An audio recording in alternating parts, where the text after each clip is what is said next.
సూర్యబాబు అయితే కుట్టి దగ్గరకు వచ్చి ఇలా అంటూ ఉంటాడు. ఈ చేతికున్న తాయెత్తు, మెడలో ఉన్న తాయెత్తుని చూసి నేను ఆ రోజే నువ్వు కుట్టి అని గుర్తుపట్టాను. కానీ నిన్ను అడిగితే మాత్రం నువ్వు కుట్టి కాదు, నా పేరు ఆనంది అన్నావు అని చెప్పి అంటూ ఉంటాడు. అది విన్న ఆనంది అయితే ఇలా అంటూ ఉంటుంది.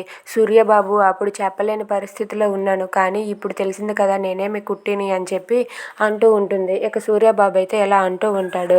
14 ఏళ్ళు నువ్వు మాకు దూరం అయ్యావు, మా ఇంటికి మంచి చేసి మా నుంచి దూరం అయ్యావు. కానీ ఇప్పుడు నువ్వు చాలా పెద్ద ప్రమాదంలో ఉన్నావు.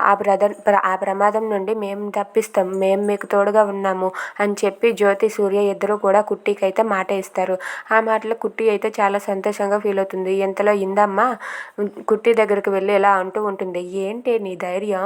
నువ్వే కుట్టివి అని మేము నిరూపించలేమనుకుంటున్నావా? నిరూపించుతాం, ఖచ్చితంగా నా కొడుకు నిరూపించే తీరుతాడు. నీకు అలాగే నీకు సపోర్ట్ చేసిన వాళ్ళను కూడా శిక్ష పడేలా చేస్తానే అని చెప్పి ఇందమ్మ అయితే ఆనందితో అంటుంది. అది విని ఆనంది అయితే ఒక్కసారిగా షాక్ అయిపోతుంది. అవునే, నువ్వు కుట్టివని మాకు తెలిసే నువ్వెందుకే ఇంకా నటిస్తున్నావు అని చెప్పి అంటూ ఉంటుంది. Thanks for watching friends. Please subscribe our channel. Thank you.